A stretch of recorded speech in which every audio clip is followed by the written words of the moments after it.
describes a interaction with Diddy where he says that he believes that Diddy was trying to have sex with him. Let's take a listen. That connection gains weight when we consider his aunt, Assata Shakur, who remains one of the most wanted women in America after escaping a prison sentence and resurfacing in Cuba. If she could vanish from federal custody and find protection on an island sworn to defy Washington, why couldn't her nephew follow the same path? It's whispered that the same channels that smuggled Assata to Havana were later reopened for Shakur. For the See, I ain't know that. See what I'm saying? That's another check mark right there. What's up? What's up? YouTube, how y'all doing, man? God dang it. Just get off the phone. Look, the phone's still burning, y'all. It's still on. Man, god dang. Don't go away mad. Just go away. Y'all ever you ever been on the phone with somebody and they just talking you to death and you, yeah, man, so, you know, all right, man, well, I'll holler at you, man. I got some things to do. Oh, okay, well, one more thing. This is, oh, shit. I mean, shoot. God dang it. Anyway, check this out, man. Gene Deal drops bomb saying Tupac escaped, Diddy hit, and lived under a secret name. Now, I ain't even gonna look at that picture. I'm not gonna look at that picture. Come on, dog. Are y'all serious? This Photoshop stuff. Golly. Even rest in peace, first of all, to Tupac. If he's dead, right? If he's dead, rest in peace to him. But that's too much white in the hair, man. Look like snow in his hair. Look at that hair. Somebody come look at this. Will somebody come look at this? Oh my God. Great thumbnail though. Great. That's just for the thumbnail, right? All right, y'all hit that subscribe button, hit that bell, man. I hope everybody is doing okay. I hope everybody is doing great, man. I'm finally done with traveling. I think my next travel, I might be going to the Philippines before I go to the Bahamas. I'm going to the Bahamas. Y'all hit that subscribe button, hit that bell. Let's see if Tupac is alive. We're looking for all the information that proves that he's been spotted. Okay, that's what we're looking for in these videos, Lord. If Tupac, rest in peace, rest in peace. I wasn't a big fan of yours. I was more of a Biggie fan, and you and Biggie was beefing. So if anybody beefing with who it's like football, right?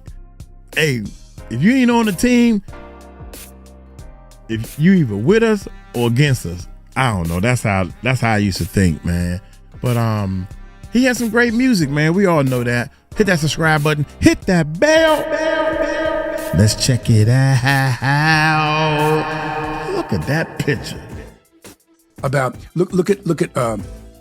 Look at Diddy, for instance. Mm-hmm. Let's take a look at him. Mm-hmm. Let's take a look at. He has videos. He has videos of the parties. Now, what I've heard, which I don't know how much of it is in mainstream media, I don't really follow the story that much, but what I've heard from friends that are attorneys, friends of mine that have represented me before, agents and so on, is there's a bidding war going on right now. The fall of Sean Diddy Combs looks like something out of a script that even Hollywood would have tossed aside for being too outlandish. The empire he built on glamour, bravado, and billion-dollar branding is now collapsing under the weight of federal indictments, court filings that read like thrillers, and whispers that he wasn't just a playboy mogul, but the mastermind behind one of the darkest mysteries in music history. Prosecutors say racketeering, exploitation rings, and secret tapes could put him behind bars for life. His name has surfaced nearly 50 times in sealed police transcripts connected to the ambush that ended Shakur's reign in Las Vegas. And while Diddy pleads innocence in a New York courtroom, former allies are starting to talk loudly. I think that they don't want, if they was in any of those freak-off tapes, if they played a part in any of those Diddy sessions, they don't want it to get out to the general public to make up their brand. Enter Gene Deal, the ex-bodyguard who saw it all from inside the armored SUV convoys and penthouse suites. Deal has now dropped a revelation so staggering that it makes the charges against Diddy look like just one piece of a far bigger puzzle. According to him, Shakur was never the naive hothead the press painted him to be. He was playing a deeper game. He knew the setup was coming, he understood how high the bounty on his head had climbed, and instead of waiting for his enemies to close in, he staged his own exit. Deal hints that the legendary rapper turned his Machiavellian persona into a blueprint for survival. he deceived his would-be executioners, vanished from American soil, and slipped into a new life abroad under a different name. And here's the kicker. Even Diddy himself, the man who thought he had arranged for Shakur to be erased, was fooled. That is the ultimate irony. Imagine Diddy sitting in boardrooms and basking in platinum plaques, certain he had removed the only rival who could dismantle him, never knowing that the supposed casualty had simply sidestepped the hit. Gene Deal's testimony makes it clear. Diddy may have believed he pulled the strings, but in reality, he was outmaneuvered. The image of him gloating in private, believing he held the crown unchallenged, only to discover decades later that his nemesis might still be alive somewhere, is almost Shakespearean. Man, Gene a big dude, man. He's a big dude, man. You see him beside Puffy, man? God dang. Puffy ain't no small guy. I mean, he not, you know what I'm saying? I mean, average. In reality, he was outmaneuvered. Dang. The image of him gloating in private, believing he held the crown. Look at them shoulders, man. That boy up there. Dang, young. Had simply sidestepped the hit. Gene Deal's testimony makes it clear. Diddy may have believed he pulled the strings, but in reality, he was outmaneuvered. The image of him gloating in private, believing he held the crown unchallenged, only to discover decades later that his nemesis might still be alive somewhere, is almost Shakespearean. It reframes the entire East Coast-West Coast saga, shifting it from tragedy into something closer to a long con. Him and Big went through their thing, and I was Big Man. That was the extent of our beef. And the hints were there all along. Fans obsessed over the Don Naughty album, with its eerie subtitle, The 7-Day Theory, and the cryptic line, Exit Shakur, enter Machiavelli. They pointed out that when you rearrange Machiavelli, it spells out Am Alive K. For years, those details were dismissed as morbid Easter eggs, a young man fixated on death. But what if they were instructions, a public code laid out by an artist who had studied Niccolo Machiavelli's treatises on deception and survival? If Deal is right, the album wasn't a requiem, it was a declaration of intent. Consider, too, the strange inconsistencies that surfaced in official records. The coroner's report listed Shakur at 6 feet tall, 215 pounds, but friends and family knew him as 5'10", 168. The autopsy photo with its blurred tattoos and awkward angles never sat right with the public. And then there's the cremator who supposedly handled Shakur's remains, retiring immediately afterward, vanishing without a trace. That single disappearance became the spark for decades of rumor. Was the man silenced because he played a part in swapping bodies? Was the supposed corpse even Shakur at all? I'm sorry, I'm just really, I'm in this moment right now. This is crazy. Sorry. People don't really know how much what it does to you when something that you love is taken from you and thrown away like it don't even matter, and then they move on with their lives and you're stuck. Damn. You're stuck. During those years, you're still stuck 21 years later. Stories multiply when you look beyond the paperwork. One former security officer, Michael Nice, swore to TMZ that he personally helped smuggle Shakur out of the country after a hit was ordered.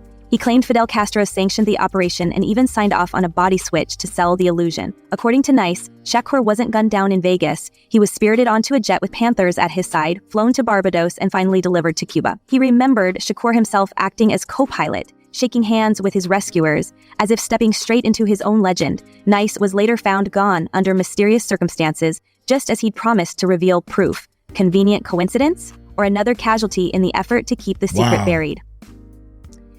And yet, the sightings keep rolling in. Havana locals whisper of seeing a man who looks uncannily like Shakur, strolling old Havana in a bandana and sunglasses, the beard thicker, the shoulders broader, but the eyes unmistakable. Others insist he's been spotted in Belize, even New Jersey.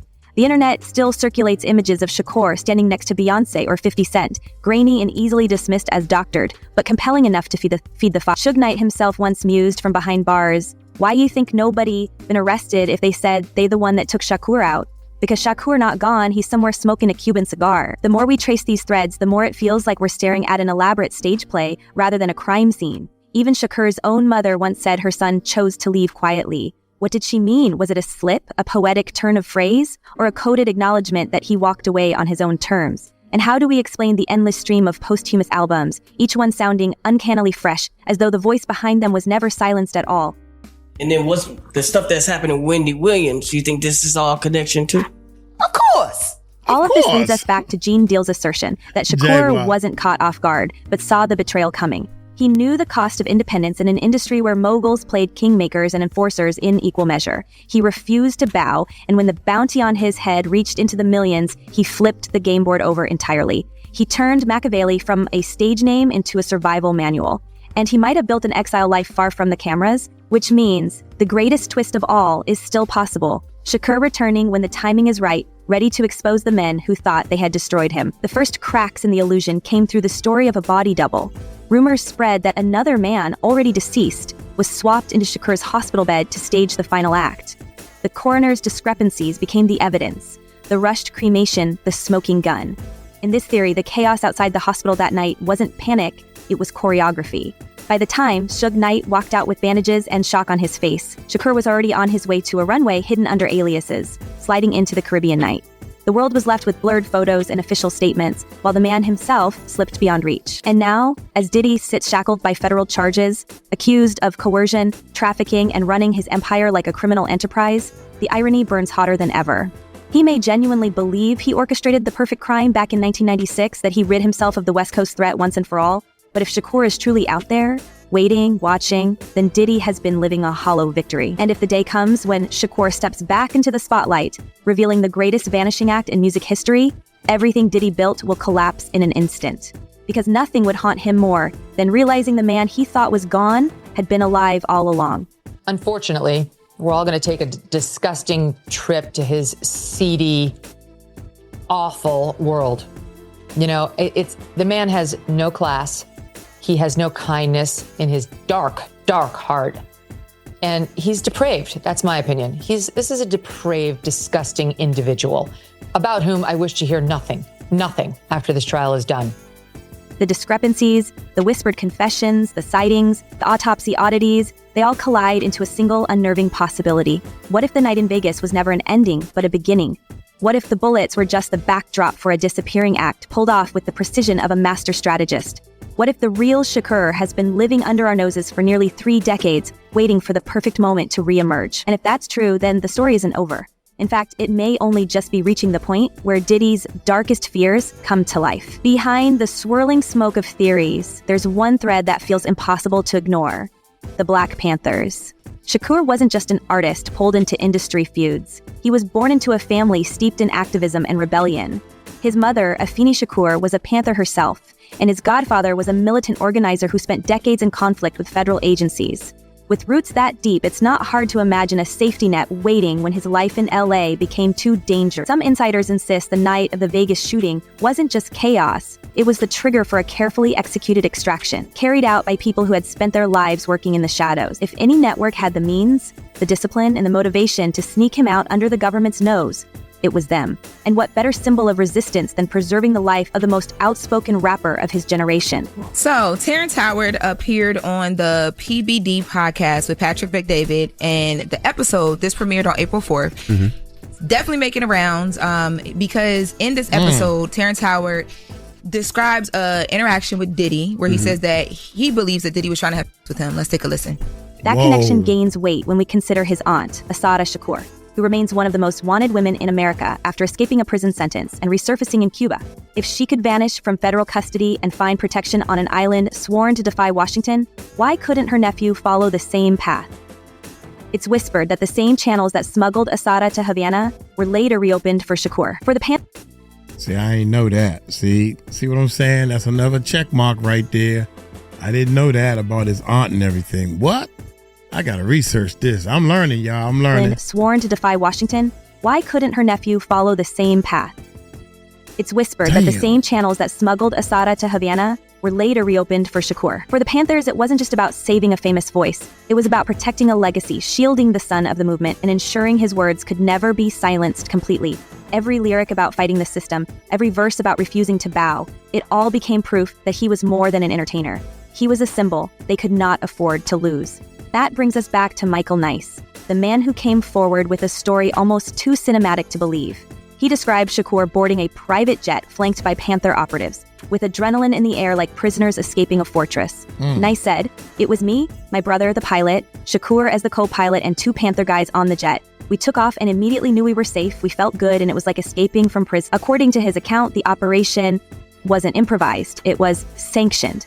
He claimed Fidel Castro himself signed off on the plan, setting conditions for Shakur's exile. Stay quiet, never admit he was alive, never risk exposure that could drag Cuba into international scandal. Same thing for Jeffrey Epstein. Now, the The interesting thing about the Epstein and the theory about Epstein is we know he filmed people for sure on that island. He has a lot of movies, a lot of films of people that are very, very powerful political figures. Wow. And entertainers, business people. So do you really believe that Jeffrey Epstein killed himself? Of course not. Of course not. Yeah. No. But here's where the plot thickens. Just when Michael Nice promised he was about to reveal hard proof, he was reported gone. Fans who followed his interviews don't see that as coincidence. Was it failing health, bad luck, or was he silenced to ensure the truth about Shakur's survival stayed buried forever?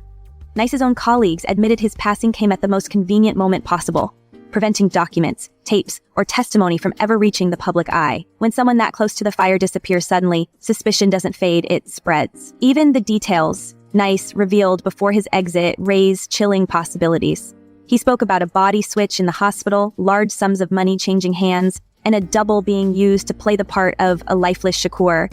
He described the moment of relief once the jet reached Barbados, before the final handoff to Cuba. If those claims are accurate, it would mean the entire Vegas spectacle was a cover, an elaborate theater piece staged for the media, while the real man was already slipping across international waters. The Panthers provided the muscle, Castro provided the sanctuary, and Shakur provided the deception.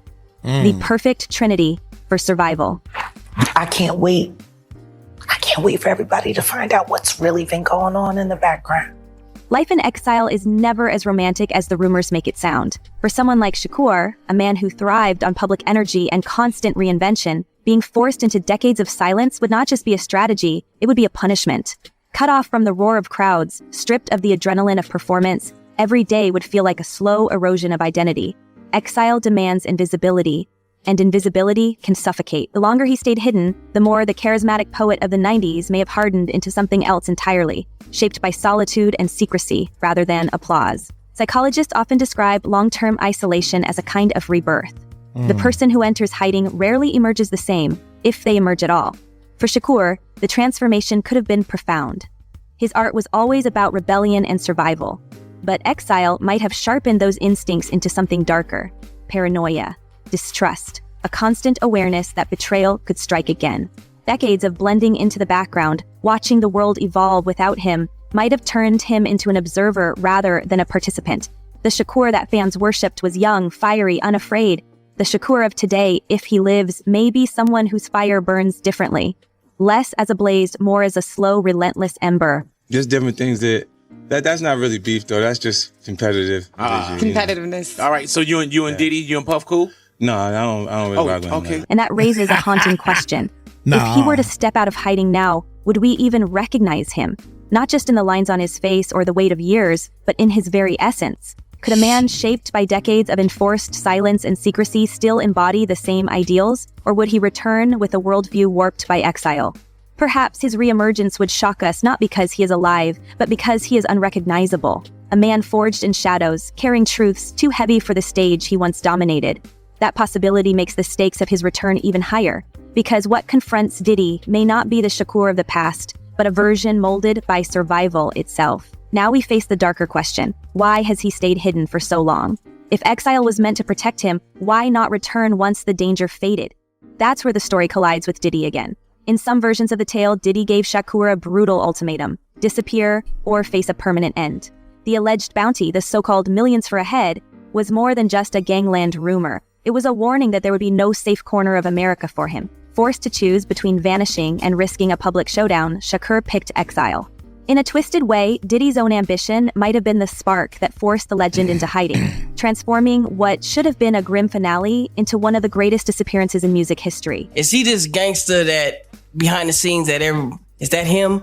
Or is that Shout out to Wendy Williams. Imagine the irony. The mogul who believed he had erased his rival may have instead created the conditions for his survival.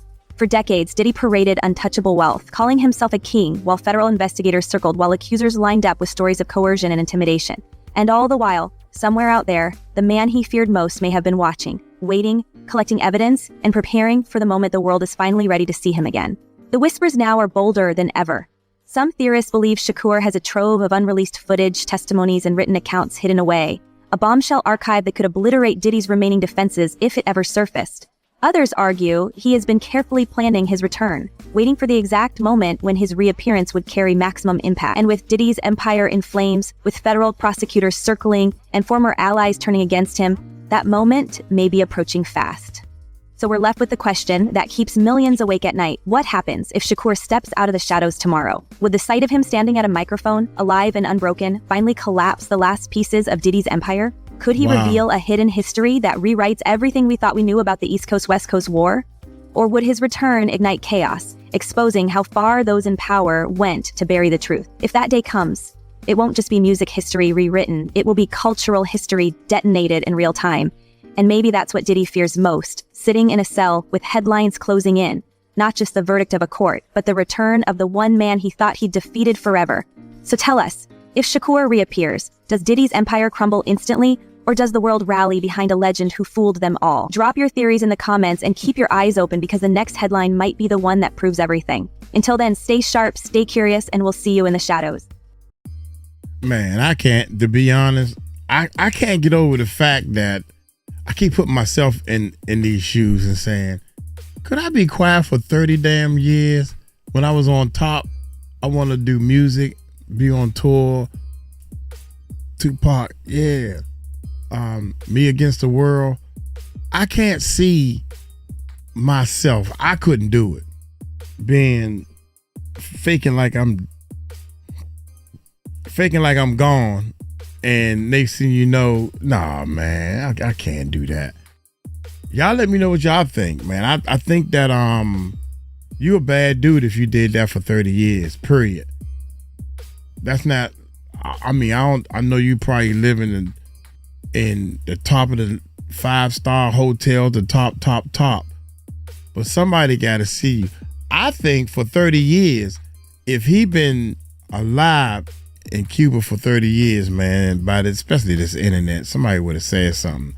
Ain't no little sightings and all this. Somebody would have been like, dude, I know that's Tupac. I know you know what I'm saying? Who knows? He could have had a full beard and changed his hair and got all the tattoos taken off his body. You know, who knows? I don't know. Y'all let me know what y'all think, man. The more I think on it, the more I'm thinking like, you gotta be a bad dude. My hat goes off to you if you did that. But rest in peace. I want him to rest in peace. Y'all let me know what y'all think in the comments. I'm going back to the comments, man. I can't wait to see the comments. Y'all take it light, take it slow. Tell them Uncle Mike told you so. Peace out.